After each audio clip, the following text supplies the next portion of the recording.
সবাইকে শুভেচ্ছা ও স্বাগত জানিয়ে শুরু করছি আপনাদের প্রিয় অনুষ্ঠান ছুটির রাতের লাইভ। প্রিয় দর্শক, এতে কোনো সন্দেহ নেই যে বাংলা সঙ্গীতের এগিয়ে যাওয়ার নেপথ্যে প্রত্যেকটি প্রজন্মের কঠোর পরিশ্রম এবং তাদের মেধার ব্যবহার বিশেষভাবে ভূমিকা রেখেছে এবং সেই পরম্পরা এখনও জারি আছে। সেই জন্য আজকে আমাদের স্টুডিওতে আছেন এই তরুণ প্রজন্মের দুজন অত্যন্ত মেধাবী সঙ্গীতের মানুষ। আমার ডান দিকে রয়েছেন সজীব, তারপর আছেন পুষ্পিতা, কাহনে থাকবেন শুভ ভাই, গিটারে থাকবেন শামু ভাই এবং কিবোর্ডে থাকবেন সজীব ভাই। আপনাদের সকলকেই স্বাগত জানাচ্ছি। তোমাদেরকে তুমি করেই বলি, ছোটই হবে এবং তুমি করে বললে আমার জন্য একটু সহজ হয়ে যাবে আড্ডাটা দেওয়ার জন্য। আমি একটু সজীব তোমার কাছে প্রথম প্রশ্নটা করতে চাই। একটু জানতে চাই যে তুমি কিছুক্ষণ আগে বলছিলে যে তুমি অনেকগুলো কাজ করেছো, প্রায় 500টার উপরে তোমার কাজ হয়েছে, বিভিন্ন নাটকে ব্যাকগ্রাউন্ড স্কোরিং করেছো এবং গানের পরিমাণও সেরকম।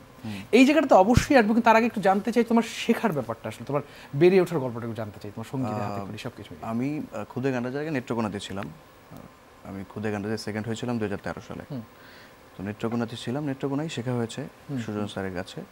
আর নেত্রকোনার একটা সুনামধন্য প্রতিষ্ঠান আছে, যে প্রতিষ্ঠানটির নাম হচ্ছে শতদল সাংস্কৃতিক একাডেমি। সো ওখান থেকেই বেসিক্যালি আমার হাতে খড়ি।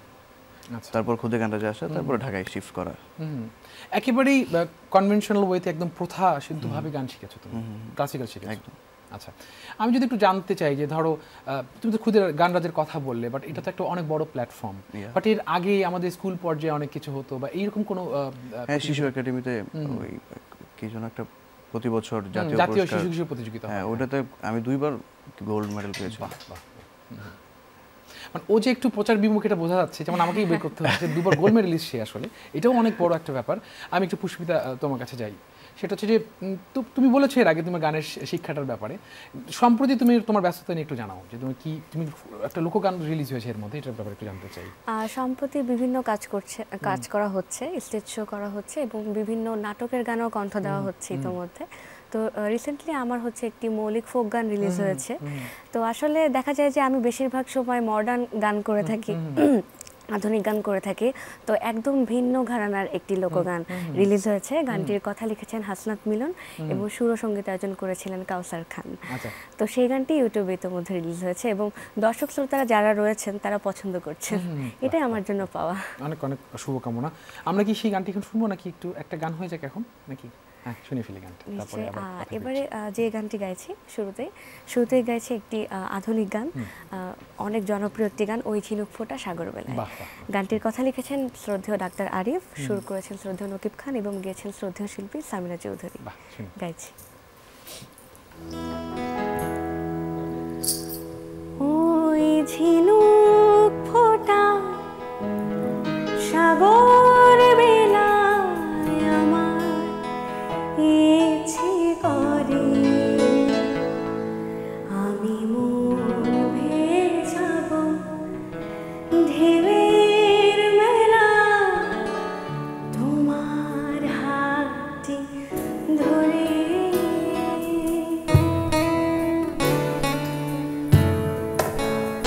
ওই ঝিনুক ফোঁটা সাগর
পুষ্পিতা, অসাধারণ গেয়েছো গানটি আসলে। সজীব, গান শুনি একটা, তারপরে কথা বলি। কোনটা শোনাচ্ছ? প্রথমে যে গানটি করছি সেই গানটি আমারই মিউজিক করা একটি গান, যে গানটি গেয়েছেন ইমরান ভাই এবং কনা আপা। এটা কি কোনো ফিল্মের জন্য বা নাটকের? নাটকের জন্য। নাটকটার নাম ছিল উড়াল পাখি। আচ্ছা আচ্ছা। গানটার নাম হচ্ছে সখী, এবং গানটা লিখেছেন আহমেদ রিজভী, সুর করেছেন নাজির মাহমুদ ভাই, মিউজিক করেছিলাম আমি। সো এই গানটাই করছি প্রথমে। খুবই চমৎকার একটি গান শুনলাম। সো নাইস অফ ইউ, তো অনেক অনেক বিনয়ী তুমি আসলে। আরো কথা বলবো, একটা ছোট্ট বিরতি নিতে হবে। দর্শক নিচে একটা ছোট্ট বিরতি, ফিরছি এখন, সঙ্গে থাকুন।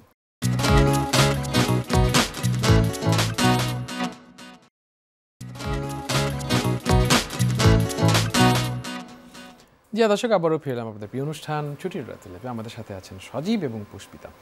সজীব, একটু তোমাকে আরেকবার একটু আসতে চাই। তুমি বলছিলে যে এটাই হয়ে গেছে এখন নিয়ম, আসলে যার ফেস ভ্যালু সেই আসলে সুযোগটা পায় গান গাওয়ার ক্ষেত্রে। আমি শুরুতে বলেছিলাম তুই 500টার বেশি ব্যাকগ্রাউন্ড স্কোরিং করেছো ফর ভেরিয়াস ড্রামাস, প্রবাবলি ফিল্মেও, এবং গানও করেছো সেই অর্থে। আসলে আমি প্রথম যে প্রশ্নটা জিজ্ঞেস করতে চাই সেটা হচ্ছে এই জায়গাতে কেন আসলে, বা কোত্থেকে আসলে, কোনটা তোমাকে আসলে বেশি ইনফ্লুয়েন্স করেছে? নাটকের ব্যাকগ্রাউন্ড স্কোর কিন্তু অনেক সময় সাপেক্ষের ব্যাপার, ধৈর্যের ব্যাপার, এবং একটা 40 মিনিটস বা 1 ঘন্টা একটা নাটকের মিউজিক করাটা আসলে একটা চারটিখানি কথা নয়। তো এই, এবং তুমি বয়সে অনেক ইয়াং একটা, একদম ইয়াং এনার্জেটিক, সেজন্যই তো পারি গান গেয়ে যাওয়ার কথা আসলে গলা খুলে। সেই ক্ষেত্রে তুমি এতটাই ধৈর্যশীল হয়ে এই জটিল কাজটি করছো। না, আমি 2013 সালের পর, এখন 2023 সাল, টোটাল 10 বছর। 10 বছরে আমি তো ঘরে বসেছিলাম না, হয়তো বা কিবোর্ডটা শিখেছি, ড্রামস বাজিয়েছি কিছুদিন, তারপর গিটারটা শিখেছি। সো ওভাবে করে আসলে 10টা বছর পেরিয়ে যায়। তারপর আমি যখন এইচএসসি পাস করি ক্যামব্রিয়ান থেকে, তারপর হচ্ছে লেজার ভিশন, বাংলাদেশের সুনামধন্য কোম্পানি, ওখান থেকে হচ্ছে আমাকে কল করে যে সজীব, আমরা একটা স্টুডিও করেছি, আপনি একটু আসেন। তো এর মধ্যে আমার বেশ কয়েকটা গান মোটামুটি ভালো ভিউ হচ্ছিল আর কি, মানে কি বলে এটাকে, জাস্ট কমার্শিয়াল কিছু গান। তো ওরা আমার মিউজিকটাকে পছন্দ করেছে। দেন আমি ওনাদের কাছে গেলাম, যাওয়ার পরে ওনারাই বলছিলেন যে সজীব, আমরা চাই আপনি আমাদের এখানে কাজ করেন ফুল টাইমার। ফুল টাইম, হ্যাঁ ফুল টাইম। সো তারপর হচ্ছে ওখানে জবে ঢুকলাম, প্রায় 1.5 বছরের মতো জব করেছি। তো ওখান থেকেই বেসিক্যালি নাটকের লোকজনদের সাথে পরিচয় হয়েছে। আমি ওখানে কাজ করতাম, কাজ করার পর বলতো, ভাই আমরা আমাদের বাইরের কিছু প্রজেক্ট আছে, আপনি যদি করে দেন। তো ওখানে লেজার ভিশন থাকা অবস্থায় লেজার ভিশনের প্রচুর কাজ থাকতো, তো বাইরের কাজ করা হতো না ওরকমভাবে। তারপর হচ্ছে লেজার ভিশন থেকে বেরিয়ে এসে নিজে স্টুডিও, সো ওভাবেই আর কি। তো কেমন এনজয় করছেন এই মিউজিক ডিরেক্টরশিপটা? আসলে আমাকে এটা জানতে হবে। এটা তো আসলে একটা বিশাল, মানে সাধারণত যেটা দেখা যায় যে একজন, ধর আমি যদি আমাদের পার্শ্ববর্তী দেশ অরিজিৎ সিং এর কথাই চিন্তা করি, ও আগে প্লেব্যাক সিঙ্গার, ওকে গানটাকে প্রায়োরিটি দিয়েছিল, এখন ও মিউজিক ডিরেক্টর হয়েছে। বাট আপনি আপনার শুরু থেকেই অ্যাজ এ মিউজিক ডিরেক্টর কাজ করছেন। উনি কিন্তু আগে থেকে মিউজিক ডিরেক্টর ছিলেন না, মানে সেভাবে রিকগনিশন হয়তো বা পরের দিকে এসেছে, বাট ওকে আমরা চিনি আসলে একজন প্লেব্যাক সিঙ্গার হিসেবেই আসে, ওই কন্টেস্ট থেকে এসেছে গুরুকুল। আমি কিন্তু কি বলে, ওই প্রথম খুদে গানটা যে আসার পর অনেক চেষ্টা করেছি, গান গাওয়ার প্রচুর চেষ্টা করেছি। তখন দেখলাম যে সার্ভাইভ করাটা একটু কঠিন হয়ে যাচ্ছে। এটা স্বাভাবিক, শুধুমাত্র গান গেয়ে আমাদের দেশের অনেক বিখ্যাত সিঙ্গারও খুব বিপদে থাকে। এটা একদম ভিতরের কথা, খুবই দুঃখজনক বিষয়টা আসলে, একদম ভিতরের কথা। সো মানে দেশের অবস্থা খারাপ হলে সবার আগে এফেক্ট পড়ে গান বাজনার উপরে, মিউজিশিয়ানসদের উপরে, মিউজিশিয়ানদের ঘরে বসে থাকতে হয়। সো শুধুমাত্র গান গেয়ে সার্ভাইভ করাটা বাংলাদেশে অনেক কঠিন। একটু অন্যরকম একটা প্রশ্ন করতে চাই, সেটা হচ্ছে যে ইউজুয়ালি যেটা দেখা যায় যে একটা কাজ যখন করেন, একটা পেমেন্টের ব্যাপার থাকে, একটা ফাইন্যান্সিয়াল একটা মনিটারি একটা লেনদেনের ব্যাপার, ট্রানজ্যাকশন থাকে আসলে। তো 500টা গান করেছেন, যদি 500টা গানের কথা আমি যদি এইভাবে বলি, যে সেই পারিশ্রমিকটা যথাসময় পেয়েছেন কিনা, বা এই ডিলিংটা কেমন হয় এখন? আমি যেটা করি, আমি হচ্ছে কাজের শুরুতে অ্যাডভান্স নিয়ে নিই, তারপরে কাজ জমা দেওয়ার সময়। কিন্তু মানে অনেক সিনিয়ররা থাকে যাদের কাজ করে দিতে হয়, সেটা ভালোবাসার ক্ষেত্রে হোক, রেসপেক্টের ক্ষেত্রে হোক, মানে প্রবলেমটা টাকা পয়সা নিয়ে ঝামেলা করে সিনিয়ররা। সত্যি কথা, আজকে আমি টিভিতে বলে দিলাম। এবং যারা নতুন কাজ করে বা নতুন কোম্পানিগুলো থাকে, তারা আবার লেনদেন নিয়ে খুব ভালো। আবার কিছু কিছু কোম্পানি আছে যারা মানে কাজ শেষ হওয়ার আগে পুরো পেমেন্ট করে দেয়। সো আমার কাছে মনে হয় সিঙ্গার থেকে মিউজিশিয়ান যারা কম্পোজার যারা তারা অনেক আর্থিক দিক থেকে ভালো থাকে। আচ্ছা সজীব একটা খুব চমৎকার কথা বলেছে, খুব যুক্তিসঙ্গত একটা কথা বলেছে যে সঙ্গীত করে আসলে সার্ভাইভাল এই টিকে থাকাটা আসলে খুব কষ্টকর। আমি একটু সুস্মিতা তোমাকে জানতে চাইবো, সেটা হচ্ছে যে তুমি যে একজন প্রফেশনাল সিঙ্গার, তুমি স্টেজে অনেক পারফরমেন্স করছো, নিজের সোলো ক্যারিয়ার ডেভেলপ করছো, তুমি কিভাবে দেখো বিষয়টাকে আসলে যে এই যে সঙ্গীত করে টিকে থাকাটা আসলে খুব কষ্টসাধ্য আমাদের দেশে, তোমার প্ল্যানিংটা কি জানতে চাই। হ্যাঁ আসলে আমার কাছেও আমি ভাইয়ের সাথে একমত যে শুধু সঙ্গীত করে টিকে থাকাটা অনেক বেশি কষ্টকর, বা এটা আসলে সবাই করতেও পারে না। অনেক সময় দেখা যায় যে বিভিন্ন রিয়েলিটি শো থেকে বের হয়ে আসার পরেও কিন্তু ঝরে যাচ্ছে শিল্পীরা। তো সেই ক্ষেত্রে বলবো যে শুধু সঙ্গীত করে টিকে থাকাটা একটু কষ্টসাধ্য। আর আমি যদি আমার দিক থেকে চিন্তা করি, আমি হচ্ছে সঙ্গীত তো করে যাচ্ছি, পাশাপাশি আমি হচ্ছে ইঞ্জিনিয়ারিং পড়ছি হাসানুল্লাহ বিজ্ঞান ও প্রযুক্তি বিশ্ববিদ্যালয়। তো সেই দিক থেকে হচ্ছে সঙ্গীতটা হচ্ছে আমার প্যাশন, আমার শখ এবং আমার ভালোবাসার জায়গাটাকেই রেখেছি, আর পড়াশোনাটাকে প্রাধান্য দিয়েছি। তো সেই দিক থেকে বলবো যে দুইটা সমানভাবে চালিয়ে নিয়ে যাওয়ার চেষ্টা করছি। কারণ আমিও দেখেছি এই যে কোভিডের সিজনে বা করোনার টাইমে হচ্ছে যখন অনেক দুর্বিষহ একটা অবস্থা ছিল দেশে, তখন কিন্তু সঙ্গীত শিল্পীদের পরিস্থিতিও খুব খারাপ ছিল। তো সেই জায়গাটা থেকে চিন্তা করলে আমিও বলবো যে আসলে শুধু সঙ্গীত করে টিকে থাকাটা একটু কঠিন। ঠিক আছে, গানে যাই, অনেক ভারী ভারী কথা হয়ে গেছে, আরো ভারী ভারী কথা বলতে চাই। এবার সজীব তোমার গান দিয়ে শুরু করি, তারপরে পুষ্পা গান। ওকে, এবার যে গানটি করছি, গানটা আমার খুব পছন্দের গান, যেখানে সীমান্ত তোমার, কমবেশি স্যারের গাওয়া এবং লাকি আকান স্যারের সুর ও মিউজিক। আশা করি সবারই ভালো লাগবে।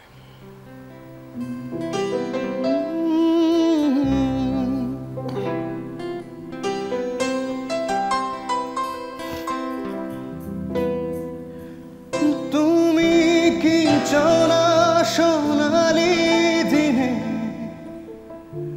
সোনালি সুখের ইশারা,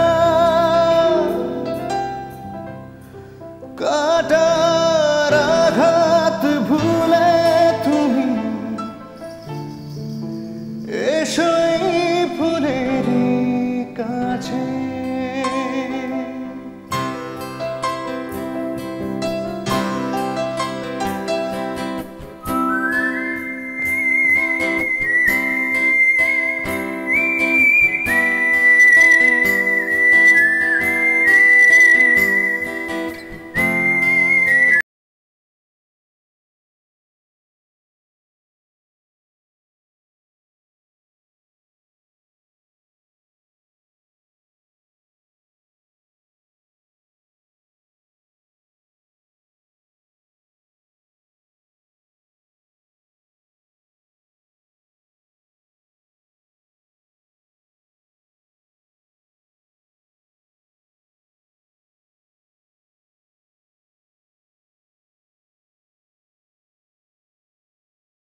ডাকি তোমায় কাছে।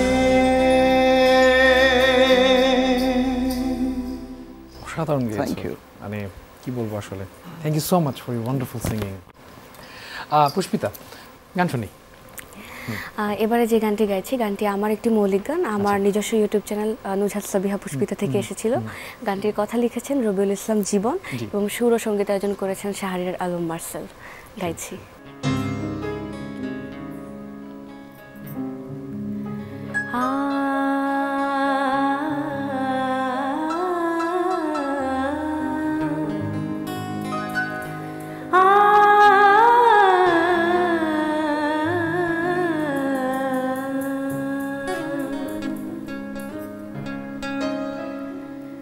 জানি তোর সময় নেই আমাকে ভাবা, তবু মন আশা করে কাছে যাবা। একা একা নিজে নিজে অভিমানে যাই ভিজে, নেই তো সুযোগ তো পাশে দাঁড়াবার। জানি তোর সময় নেই আমাকে ভাবা, তবু মন আশা করে কাছে যাওয়া।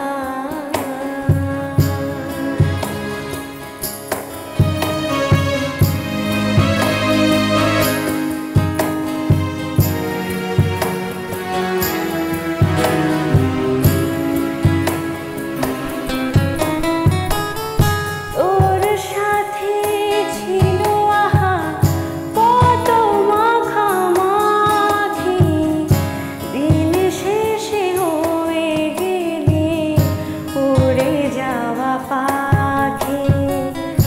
তোর সাথে ছিল আহা কত মাখামাখি, দিন শেষে হয়ে গেলি উড়ে যাওয়া পাখি।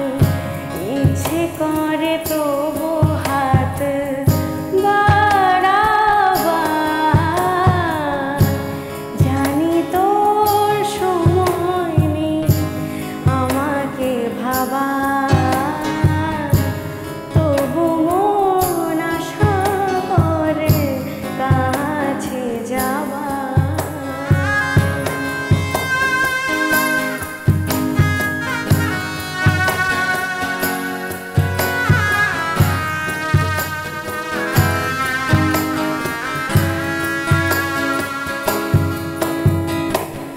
তোর কানে যাবে নয় মিছে ডাকাডাকি, ভুল আমি করে ফেলি স্মৃতি ধরে রাখি। তোর কানে যাবে নয় মিছে ডাকাডাকি, ভুল আমি করে ফেলি স্মৃতি ধরে রাখি। জীবনে আর কিছু নেই হারাবার, জানি তোর সময় নেই আমাকে ভাবা, তবু মন আশা করে কাছে যাবার। একা একা নিজে নিজে অভিমানে যাই ভিজে, নেই তো সুযোগ তো পাশে দাঁড়াবার। জানি তোর সময় নেই আমাকে ভাবা, তবু মন আশা করে কাছে যাওয়া।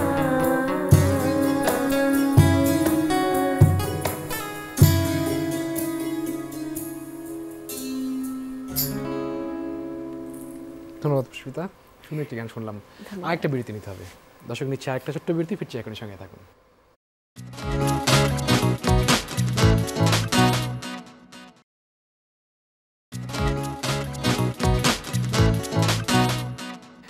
জি দর্শক, আবারও ফিল্ম আমাদের প্রিয় অনুষ্ঠান ছুটির রাতের লাইভে।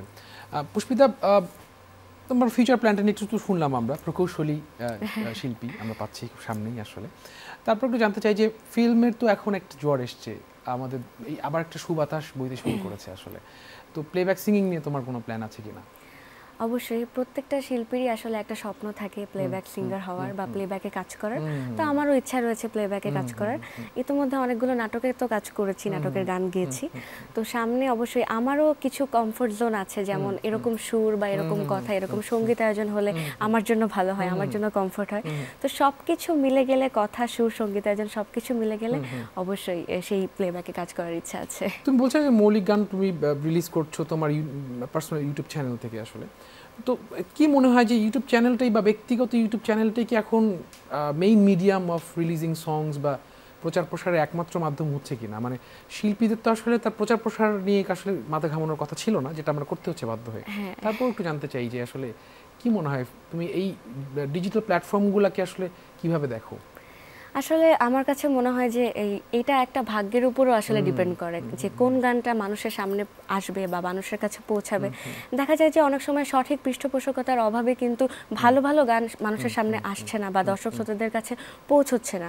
তো সেই জায়গাটা থেকে আমি বলবো যে আবার বিভিন্ন কোম্পানি থেকে যখন আমার গান রিলিজ করা হচ্ছে, সেই কোম্পানির গানগুলোই যখন আমি অন্য জায়গায় গাচ্ছি তখন আবার কপিরাইট ইস্যুতে চলে যাচ্ছে।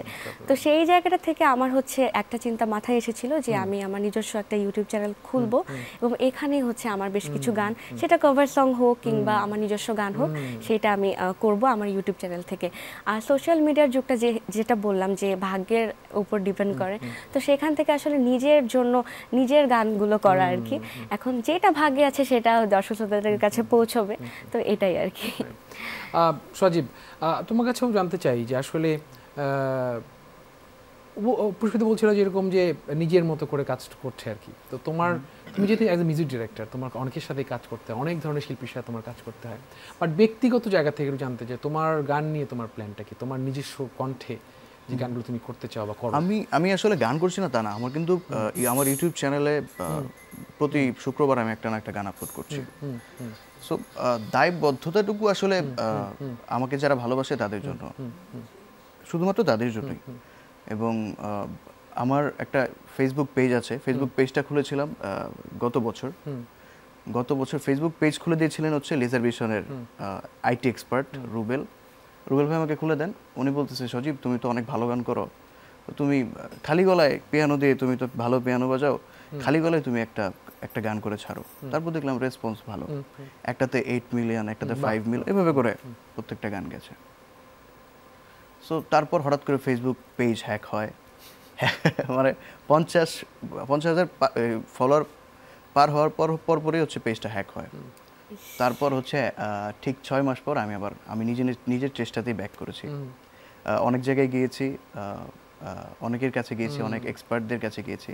তো হয় কি, মানে নিজের জিনিসটা হলে নিজে আসলে বোঝা যায়, কিন্তু হ্যাঁ, সো অন্য কেউ আসলে ওইভাবে দেখতে চায় না বা দেখে একদিন 2 দিন। সো এটা আসলে পড়ে থাকার ব্যাপার। একটা হ্যাক হওয়া পেজ আবার ফেরত আনা কিন্তু অনেক কঠিন একটা কাজ। সো এইভাবে আসলে আমি আমার গানগুলোকে পৌঁছাই। আমি মৌলিক গান করছি। এইবার প্রবলেমটা হয় কোথায়, যখন আমি কোনো কোম্পানির জন্য গান করি, সেটা আমার গাওয়া হোক কিংবা অন্য কারো গাওয়া হোক, সেই ক্ষেত্রে আসলে দায়বদ্ধতাটুকু শুধুমাত্র মানসিক থাকে না, সেটা আর্থিকও হয়ে যায়। কেন আর্থিক হয়ে যায়? কারণ একটা মানুষ এত টাকা ইনভেস্ট করে, সেই গানটা ঠিকঠাক মতো পৌঁছালো কিনা বা সেই গানটা মানুষের কাছে পৌঁছাচ্ছে, মানুষ কিরকম নিচ্ছে বা পছন্দ করছে কিনা, সেটাও কিন্তু আমাদেরকে দেখতে হয়। কেন ভিউ হচ্ছে না সেটাও আমাদের দেখতে হয়।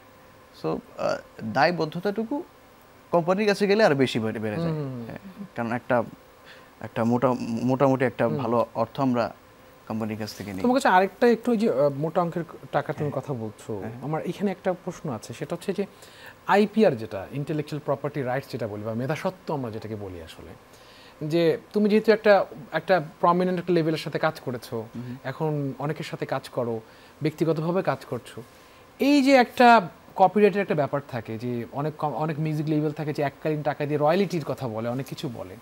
এই জায়গাটা তুমি কিরকম দেখছো এখন? আসলে কি এই ট্রান্সপারেন্সিটা ঠিক আছে যে যে রয়্যালিটির কথা কমিট করে সেই রয়্যালিটি দিচ্ছে কিনা, বা এককালীন টাকাটাও আমি বলতে পারছি না, তবে এককালীন যেটা দেয় আমার মনে হয় সেটা ওটা কি জাস্টিফাইড, মানে যেই শ্রমটা তুমি দিচ্ছ যে এককালীন টাকাটা দিচ্ছে না। এটা হয়েছে কি, আমি আপনাকে টোটাল ব্যাপারটা বলি। মানে পেঁয়াজ কিনতে গেলে আপনি কি করেন, পেঁয়াজের দাম কত একটু কমায় দেন। সো ব্যাপারগুলো এরকমই, গান বাজনার ক্ষেত্রেও কিন্তু ব্যাপারটা তাই হয়েছে। কোম্পানির কাছে গেলেও কোম্পানি ব্যবসায়ী, ব্যবসা করার জন্য ওনারা বসে, ওনারা আসলে ওরকম না সিঙ্গার বা কেউ, ওখানে একটা দর কষাকষি হয়, দর কষাকষি হয়, শামু ভাই মুজিব ভাই যারা বুঝতেছি আর কি, দর কষাকষি হয়, মানে পছন্দ হইলে নেয়, পছন্দ না হলে ওরকম ভাবে আর কি।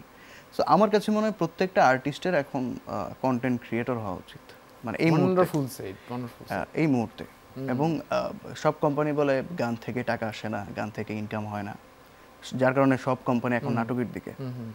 আপনি আমার কাছে মনে হয় বাংলাদেশের বড় বড় কোম্পানি যারা আছে তারা বছরে 10টা গান করে কিনা এখন সন্দেহ আছে ভালোভাবে, যে একটা মিউজিক ভিডিও করলাম সুন্দরভাবে, করার পর এটাকে প্রপার মার্কেটিংটা করা, কেউ ওভাবে করতে চায় না।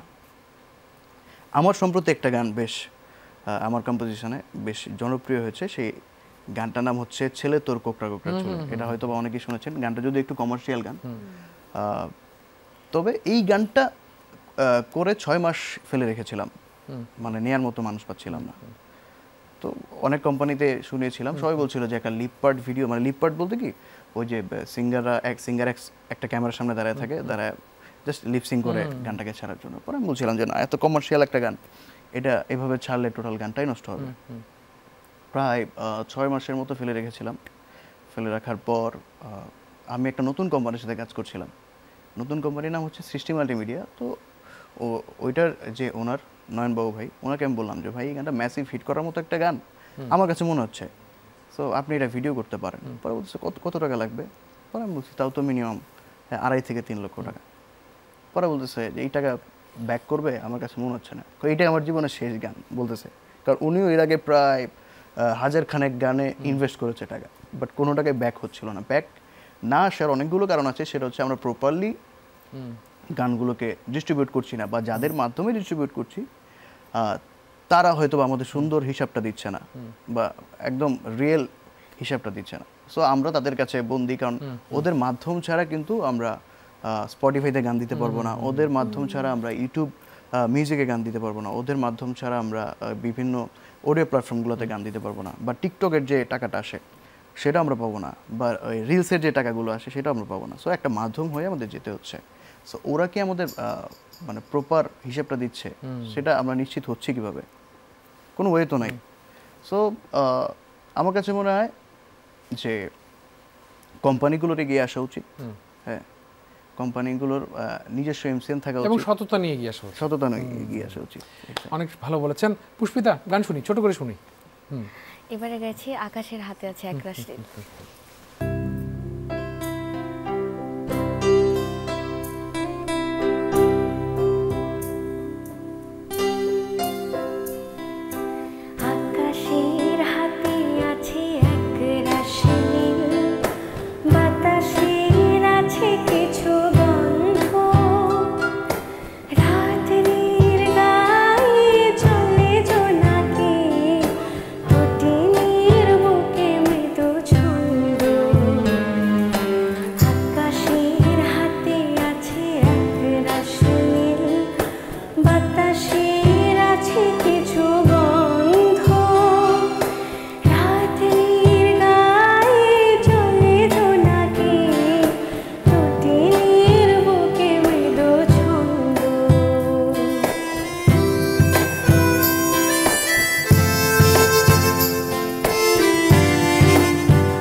Thank you so much Pushpita.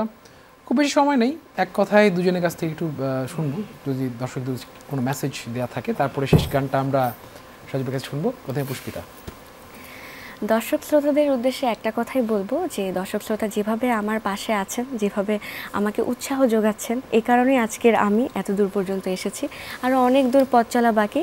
দর্শক শ্রোতা যেন এভাবে আমার পাশে থাকেন, এবং সেই সাথে আরেকটি কথা বলবো, বেশি বেশি করে বাংলা গান শুনবেন এবং বাংলা গানের সাথেই থাকবেন এবং আমার জন্য দোয়া করবেন। এবং সেই সাথে যমুনা টেলিভিশনকে অনেক ধন্যবাদ, পাহাড়ি ভাইকে ধন্যবাদ, এবং আপনাকে অনেক অনেক ধন্যবাদ।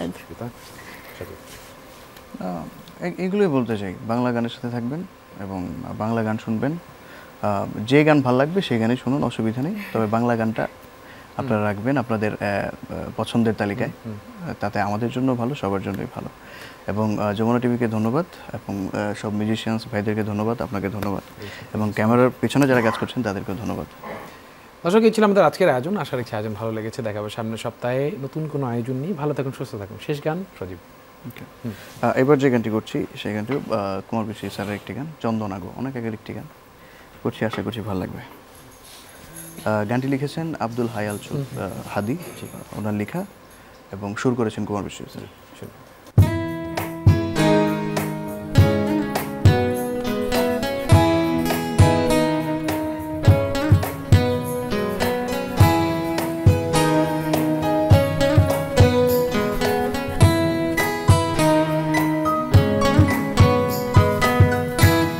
চন্দনা